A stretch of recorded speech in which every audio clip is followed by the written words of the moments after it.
Good morning, everybody. So, questions for you. If two people are talking, are either one of them hearing what the other person has to say? Or better yet, if one person is talking and one person's not paying attention to what the other person has to say, are they really listening? Or better yet, if two people are in a room, one person talks to the other person, and it's really good advice, it's something that you should probably do, but you don't do.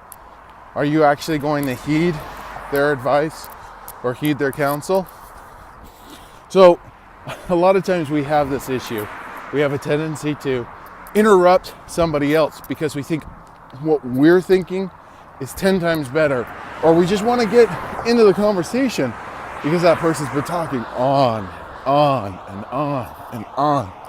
But sometimes we actually miss the most critical parts of the conversation.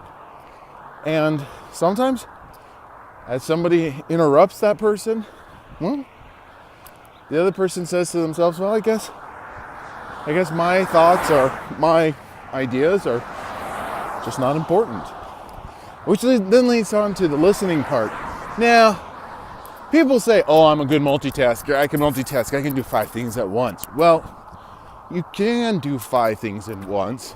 If you have use all of your appendages, you can do that, but you're not going to give 100% focus.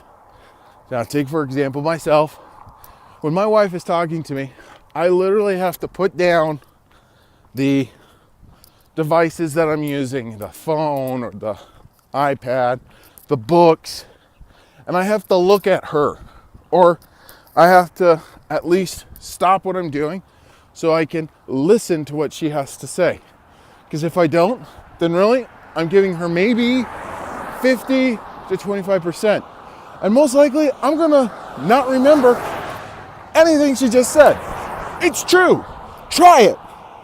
I recommend not on anything important when you're talking to somebody, but just try it. And then last but not least is heeding. Sometimes people have really, really good advice. They've gone through the same things that you have gone, or that you're going through, or that you're almost to. It's like that person that says, I will not play by that cliff because I've already fallen over once and I survived, but other people have not. Not saying that I've known anybody that has survived falling off a cliff, but if somebody said that to me, I would heed their warning. That's the same thing with anything in life. After all, we're people that, suck at communicating. And the reason why is because of ourselves. Something to think about.